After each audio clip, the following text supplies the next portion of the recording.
Bismillahirrahmanirrahim. Assalamualaikum warahmatullahi wabarakatuh. Halo teman-teman, bagaimana kabar kalian di daerah masing-masing? Semoga sehat walafiat ya, amin ya robbal alamin. Saya juga di Bogor, walaupun di zona merah ya, alhamdulillah saya juga masih sehat bersama keluarga saya. Ya, langsung saja saya ingin memperkenalkan diri terlebih dahulu.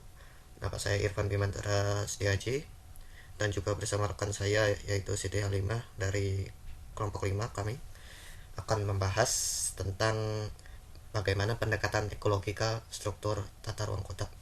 Langsung saja kita ke materi yang pertama ya. Ya, materi yang akan saya sampaikan yang pertama adalah kesadaran masyarakat akan lingkungan di daerah perkotaan. Seperti yang kita ketahui, kesadaran ataupun sadar yaitu sadar akan lingkungan. Bagaimana kita melihat lingkungan tersebut, apakah baik untuk kita, apakah lingkungan tersebut tidak baik untuk kita, dan juga bagaimana karakteristik dari lingkungan tersebut. Seperti halnya dalam mengelola lingkungan, apalagi di daerah perkotaan yang biasanya dengan gedung-gedung yang tinggi, kemudian tempat yang penuh dengan kemacetan juga, dan juga tempat mencari pekerjaan ataupun tempat tinggal. Disitulah tempat yang ada di daerah perkotaan.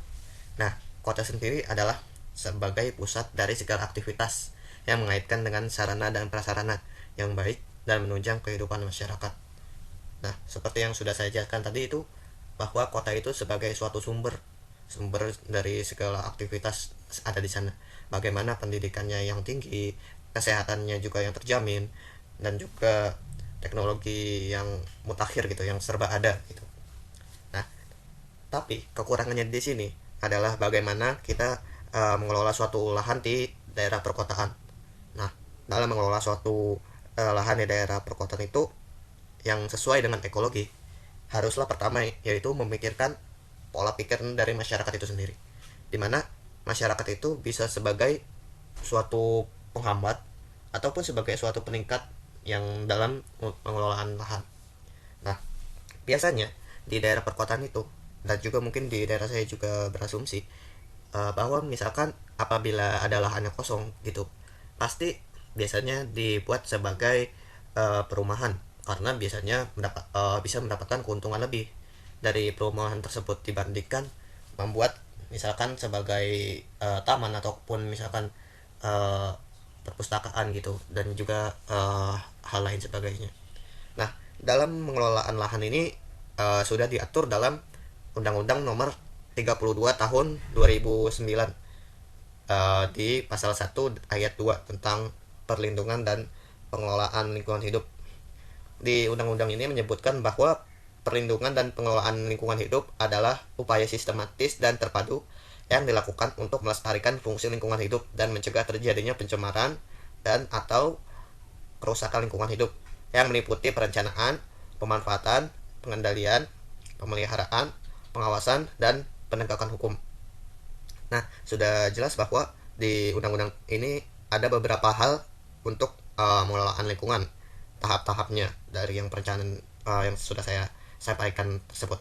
Nah, next. Nah, kemudian dalam Undang-Undang Nomor 32 Tahun 2009 ini di dalam bab 15 tentang ketentuan pidana dalam pasal 97 sampai 123 yang tidak akan saya sebutkan satu persatu.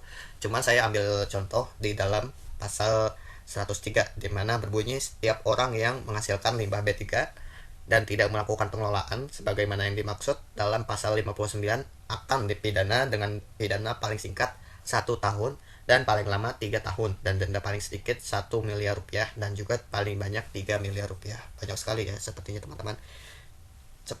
Mungkin teman-teman di sini pada belum tahu apa itu limbah B3.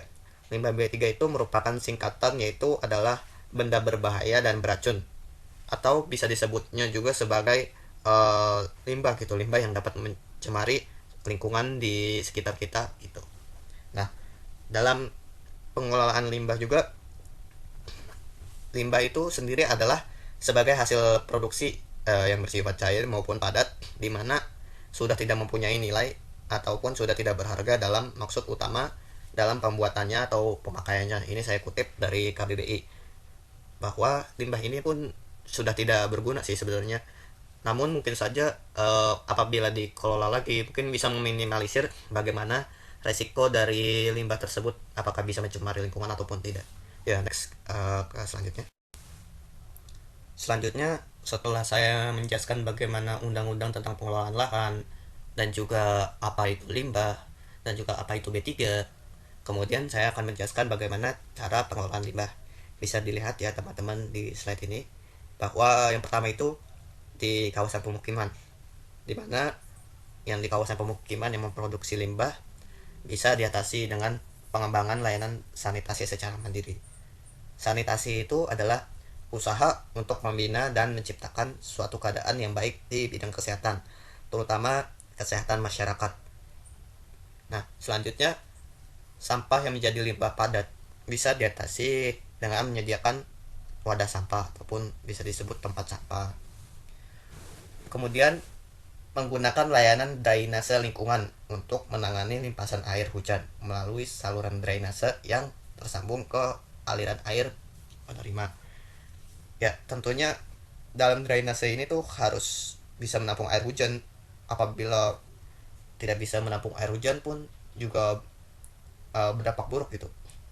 Dan yang paling penting itu harus kemiringan yang cukup dan juga bebas sampah karena bisa menyebabkan banjir. Kemudian menyediakan air bersih dalam jumlah yang cukup dikarenakan air sangat dibutuhkan dalam kegiatan sehari-hari berbasis sanitasi lingkungan. Ya, next selanjutnya. Selanjutnya materi yang akan saya sampaikan yaitu adat manusia. Adat manusia itu merupakan ciri khas ataupun karakteristik yang terbentuk dari kepribadian manusia itu sendiri. Adat manusia itu juga menentukan dan juga memiliki hubungan yang erat, di mana adanya saling keterkaitan antara manusia dengan lingkungan dan juga lingkungan dengan manusia yang saling memberikan manfaat, atau bisa disebut juga prinsip simbiosis mutualisme.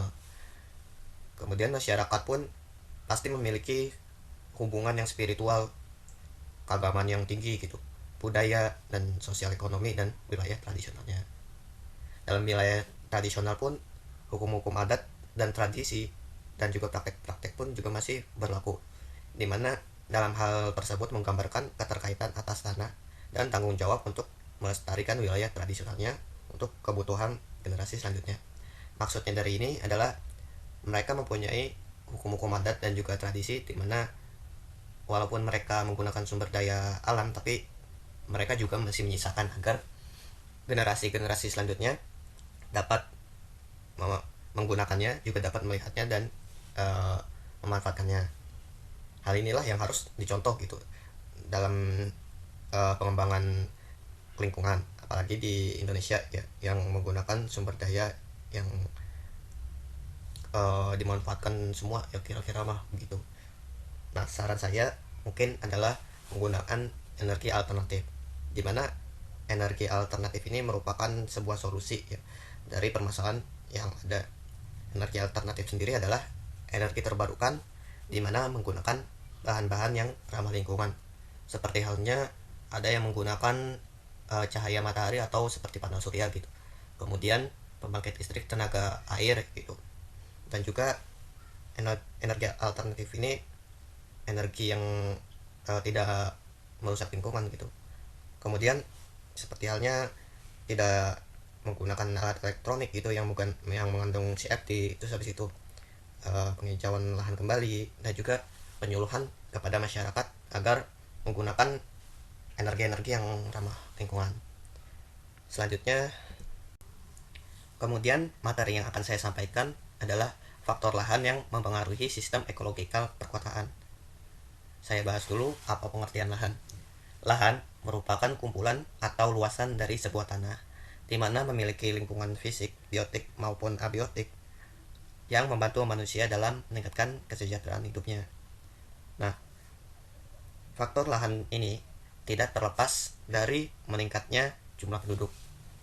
Akibat dari meningkatnya jumlah penduduk ini akan berdampak pada perluasan lahan dan juga kebutuhan lahan di daerah perkotaan. Nah, akibat dari perluasan dan juga kebutuhan lahan di perkotaan ini, yang pertama itu adanya pemukiman kumuh atau slum area. Kemudian bangunan yang tidak memiliki izin. Kemudian permasalahan penduduk seperti meningkatnya angka kemiskinan, kesehatan yang terganggu karena lahan yang digunakan menjadi tempat pemukiman penduduk. Nah, Mengapa hal tersebut bisa terjadi? Karena faktor lokasi yang dekat dengan pusat kota. Mereka, para penduduk itu biasanya mencari daerah yang dekat dengan pusat kota, dikarenakan harga lahan yang lebih murah dibandingkan uh, pusat kota gitu. Terus lingkungannya juga ya lebih nyaman gitu daripada di pusat kota, di mana terhindar dari berbagai kebisingan atau polusi udara dari berbagai kendaraan. Kemudian aksesibilitasnya juga terhubung dengan baik dengan pusat kota dan fasilitas yang lengkap. Nah, dinamika penggunaan lahan di perkotaan dikarenakan adanya kebutuhan lahan untuk pemukiman serta sarana dan prasarana penunjang aktivitas penduduk, di mana fenomena yang terjadi di Indonesia menunjukkan bahwa dalam waktu kurun 10 tahun terakhir, perkembangan kota memiliki kecenderungan di kawasan-kawasan perkotaan baru di sekitar wilayah kota tersebut. Maksudnya, dalam hal ini, akibat dari faktor lokasi mengakibatkan pemukiman semakin menyebar ke daerah pinggiran yang mengakibatkan yang saya sudah menjelaskan tadi itu menjadi kayak seperti slum area dan hal lain sebagainya. Next. Kemudian saya membahas tentang macam-macam lahan. Lahan memiliki dua hal. Yang pertama adalah lahan potensial dan juga lahan kritis. Lahan potensial ini pasti adalah lahan yang memiliki potensi yang dapat dimanfaatkan untuk memakmurkan masyarakat. Nah, lahan potensial ini adalah lahan yang cocok untuk ditanami oleh jenis tanaman maupun dibuat perkebunan. Nah, bahkan lahan potensial ini juga bisa dibuat taman ataupun ruang terbuka hijau gitu. Lahan potensial ini memiliki sebaran, di mana yang memiliki ciri-ciri yang pertama yaitu kesuburan yang tinggi, kemudian sifat fisik yang baik, dan juga belum terjadinya erosi. Nah, tidak semua lahan potensial ini disebut lahan potensial. Nah, misalkan gini, menurut saya lahan ini adalah potensial, tapi belum tentu uh, menurut orang lain adalah ini lahan potensial. Bisa juga disebut lahan kritis atau juga lahan yang kurang potensial gitu. Nah, misalnya di daerah pantai, potensial untuk menanami perkebunan kelapa sawit misalkan. Nah, namun belum tentu juga potensial untuk menanam padi gitu di daerah pantai. Nah, selanjutnya saya akan membahas tentang lahan kritis. Lahan kritis adalah lahan yang tidak bisa diperbaiki atau tidak memiliki potensi, di mana lahan ini telah mengalami suatu kerusakan baik fisik, kimia, maupun biologi dan unsur hara di dalamnya. Walaupun lahan ini juga akan dikelola dengan baik, tapi tetap saja produktivitasnya lahannya sangat rendah. Ya dikarenakan memang lahannya ini memang sudah tidak baik gitu, walaupun diolah sebagaimanapun tetap saja lahan ini bakal sangat rendah gitu, dikarenakan misalkan kayak unsur hara ataupun unsur kimianya yang berada di dalam tanah tersebut. Nah, gitu. Nah, lahan kritis ini sebarannya berada di tempat memiliki ciri-ciri yang sebagai berikut, di mana sebarannya ini berbanding terbalik dengan lahan potensial. Pertama adalah tingkat kesuburan yang rendah, kemudian memiliki sifat fisik yang rendah, dan juga sudah terjadinya erosi. Oke. Kemudian materi yang akan saya sampaikan adalah pengelolaan lahan di perkotaan. Nah, kita artiin dulu. Land management atau dalam bahasa Indonesianya adalah pengelolaan lahan, di mana tanah menjadi salah satu unsur dalam adanya sebuah lahan. Mengapa saya mengartikannya pengelolaan lahan? Dikarenakan lahan merupakan kumpulan dari dari tanah gitu. Nah, tanah sendiri adalah sumber daya alam yang terpenting yang dapat menghasilkan bahan makanan, pakaian, dan juga media tumbuhnya tanaman. Kemudian juga bisa menjadi tempat tinggal ataupun bisa disebut pemukiman. Nah, tanah ini terbentuk dari adanya suatu proses pelapukan batuan yang berlangsung dalam kurun yang lama. Pemanfaatan tanah ini digunakan untuk aktivitas tertentu, dimulai dari pembukaan lahan atas penutupan lahan alami yang berupa vegetasi hutan. Kemudian saya akan membahas tentang struktur kota. Dalam membentuk suatu kota yang berkelanjutan harus memiliki konsep smart city atau kota yang pintar, di mana memiliki teknologi dan juga fasilitas yang memiliki daya saing dari perkotaan lainnya. Dalam hal ini harus memiliki suatu strategi dalam penataannya.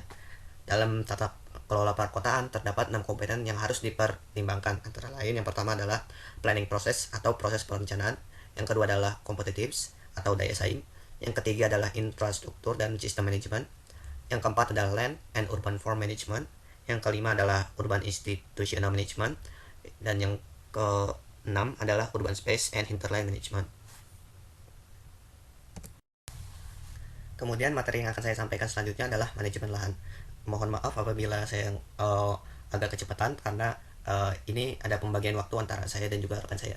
Yang pertama, dalam manajemen lahan terdapat beberapa lingkup yang menjadi pokok bahasan, yaitu yang pertama adalah pengadaan lahan, yang kedua adalah kelembagaan, dan yang ketiga hak atas tanah. Bisa dilihat dulu terlebih dahulu. Selanjutnya ada lagi yang keempat adalah lingkup pemanfaatan, dan yang kelima adalah lingkup pengendalian lahan. Kemudian saya akan membahas tentang manajemen lahan perkotaan. Menurut Badan Pusat Statistik tahun 2005 menyatakan bahwa Indonesia memiliki lahan pertanian sebesar 70,20 juta hektar. Sekitar 61,53 juta hektar diantaranya merupakan lahan kering dengan produktivitas yang relatif rendah, jauh di bawah potensi hasil.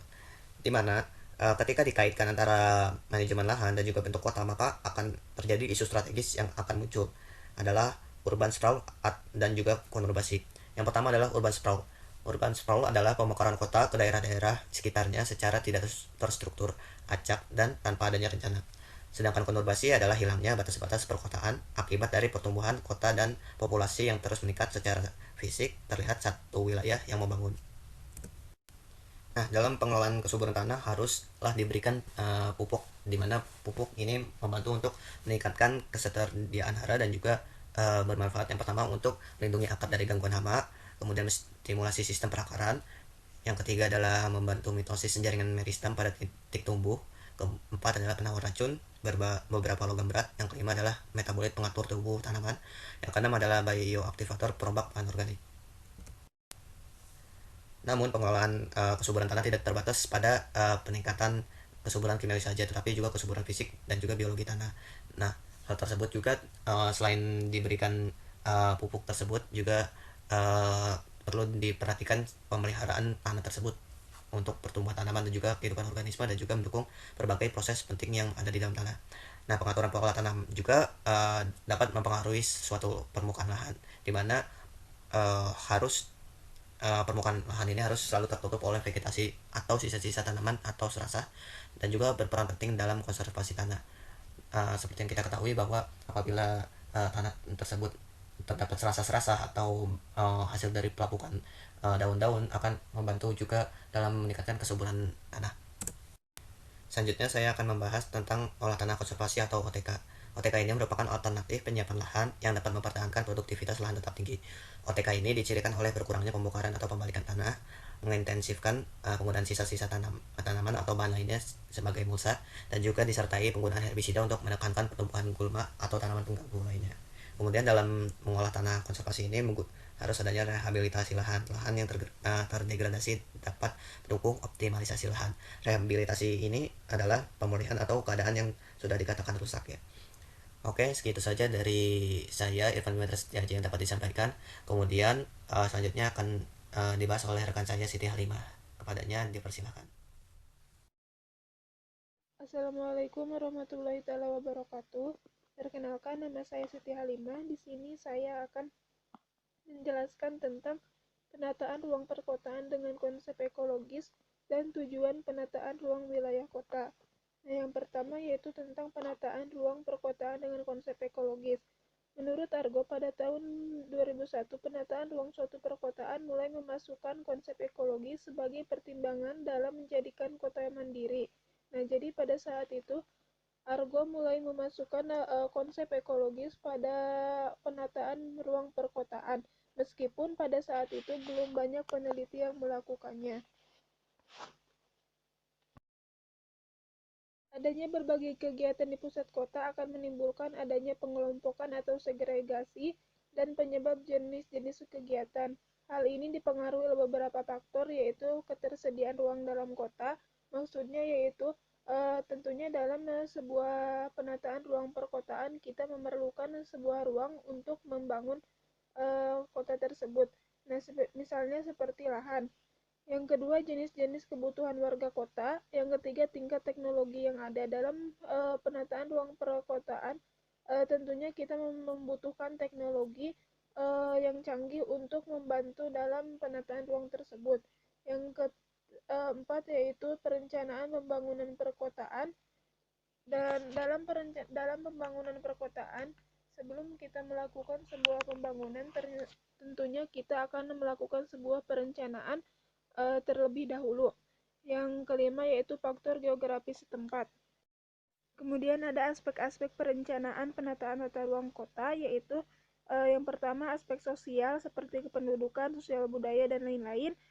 Kemudian yang kedua aspek ekonomi seperti pendapatan per kapita, produksi, perdagangan, dan lain-lain. Yang ketiga yaitu aspek fisik seperti relief tanah dan lain-lain. Nah, ketiga aspek ini penting untuk penyusunan master plan dan detail plan kota. Penataan ruang kota yang baik perlu didasarkan pada kondisi fisik yang baik juga. Tata ruang merupakan wujud struktural dan pola pemanfaatan ruang baik yang direncanakan maupun tidak. Wujud struktural pemanfaatan ruang adalah susunan unsur-unsur pembentukan rona lingkungan alam, lingkungan sosial, dan lingkungan buatan yang secara hierarkis dan struktural berhubungan satu dengan yang lainnya membentuk tata ruang. Nah, di sini struktur rona lingkungan alam dan lingkungan sosial dalam pembangunan tata ruang saling berkaitan satu sama lain.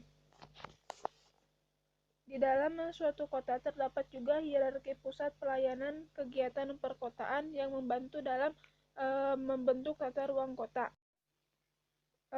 Berdasarkan Undang-Undang Nomor 26 Tahun 2007 tentang penataan ruang disebutkan dalam arahan kebijakan bahwa muatan rencana tata ruang wilayah kota yaitu mencakup yang pertama tujuan, kebijakan dan strategi penataan rencana wilayah kota. Nah, tentunya dalam perencanaan wilayah kota itu akan terdapat sebuah tujuan untuk apa penataan ruang tersebut dilakukan. Yang kedua, rencana struktur ruang wilayah kota. Yang ketiga, rencana pola ruang wilayah kota. Yang keempat, penetapan kawasan strategis kota. Yang kelima, arahan pemanfaatan ruang wilayah kota itu seperti penyediaan, pemanfaatan ruang terbuka hijau, non hijau, sarana prasarana, dan lain-lain. Yang keenam, ketentuan pengendalian pemanfaatan ruang wilayah kota.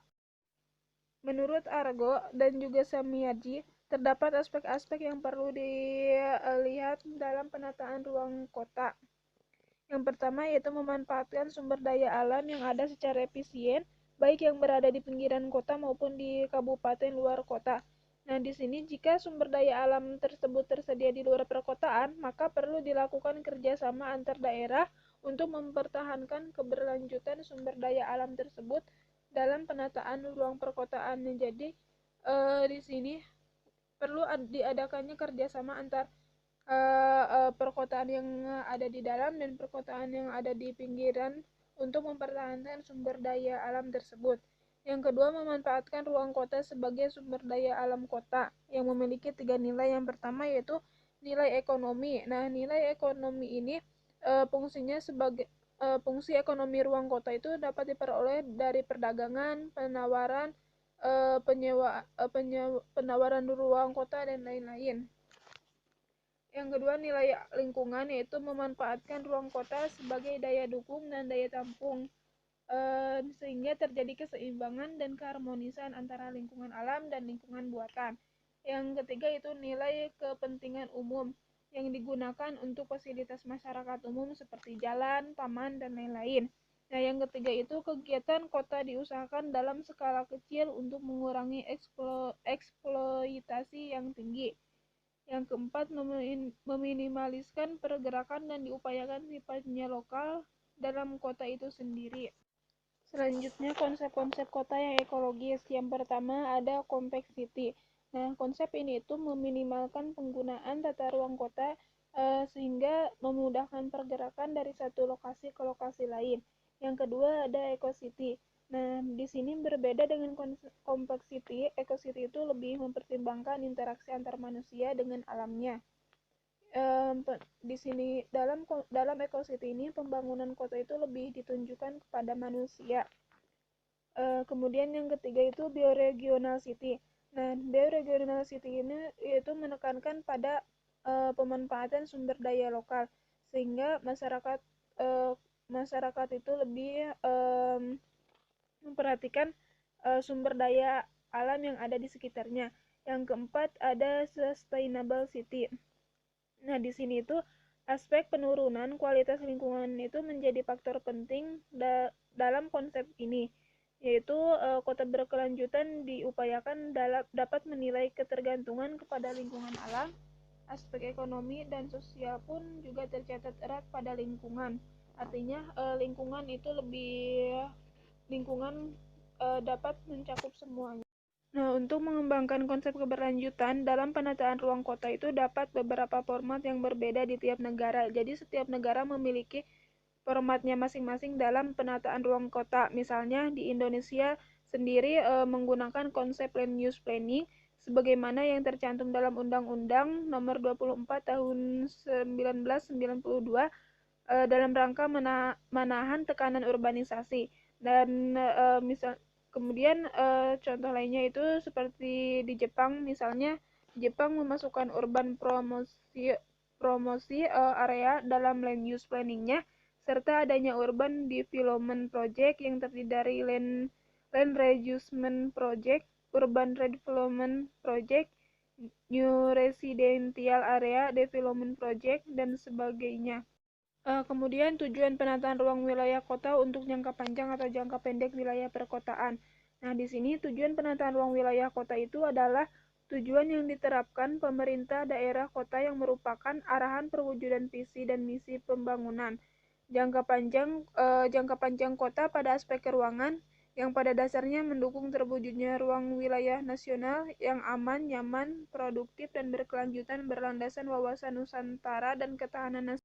Rencana tata ruang wilayah kota adalah rencana tata ruang yang bersifat umum dari wilayah kota yang merupakan penjabaran dari rencana tata ruang wilayah kota, rencana struktur ruang wilayah kota, rencana pola ruang wilayah kota, arahan pemanfaatan ruang wilayah kota, dan ketentuan pengendalian pemanfaatan ruang wilayah kota. Pada kondisi keterlibatan masyarakat dalam penyelenggaraan penataan ruang lebih aktif, maka dalam penyusunan rencana tata ruang wilayah kota dapat memanfaatkan lembaga atau forum yang telah ada seperti satuan kerja, steering komite, forum delegasi, dan forum pertemuan antar pemangku kedudukan, yaitu seperti pertemuan antara kepala desa, pemerintah, dan lain-lain. Nah, di sini dalam penataan ruang kota itu keterlibatan masyarakat berperan aktif dalam penyelenggaraan penataan ruang tata kota. Kemudian tujuan penataan ruang kota yaitu ada 3. Yang pertama yaitu membalikan arah bagi penyusun indikasi program utama dalam rencana tata ruang wilayah kota. Kemudian yang kedua sebagai dasar penetapan ketentuan pengendalian pemanfaatan ruang wilayah kota. Yang ketiga sebagai dasar penetapan ketentuan pengendalian pemanfaatan ruang wilayah kota. Dan tujuan penataan ruang kota ini itu merupakan arahan perwujudan ruang wilayah kota yang akan dicapai di masa yang akan datang. Kemudian tujuan penataan ruang kota lainnya yaitu yang pertama meningkatkan peran kota dalam pelayanan yang lebih luas agar mampu berfungsi sebagai pusat pembangunan dalam suatu pengembangan wilayah. Kemudian yang kedua memberikan kejelasan pemanfaatan ruang yang lebih akurat dan berkualitas. Yang ketiga mempercepat pembangunan secara tertib dan terkendali. Yang keempat terselenggaranya peraturan pemanfaatan ruang kawasan lindung dan kawasan budidaya. Yang kelima itu tercapainya pemanfaatan ruang yang akurat dan berkualitas. Nah, berkualitas di sini yaitu untuk mewujudkan keterpaduan dalam penggunaan sumber daya alam dan sumber daya buatan, kemudian meningkatkan pemanfaatan sumber daya alam dan sumber daya buatan sehingga berdaya guna bagi masyarakat, kemudian mewujudkan kehidupan bangsa yang cerdas, berbudi luhur, dan sebagainya. Dan yang keempat itu mewujudkan perlindungan fungsi ruang dan mencegah serta menanggulangi dampak negatif terhadap lingkungan. Rencana struktur ruang kota merupakan gambaran sistem pusat pelayanan kegiatan internal kota dan jaringan infrastruktur kota sampai akhir masa perencanaan yang dikembangkan untuk mengintegrasikan wilayah kota pada skala kota yang merupakan satu kesatuan dari sistem regional kota, nasional, bahkan internal. Sekian presentasi yang dapat kelompok kami sampaikan. Assalamualaikum warahmatullahi wabarakatuh.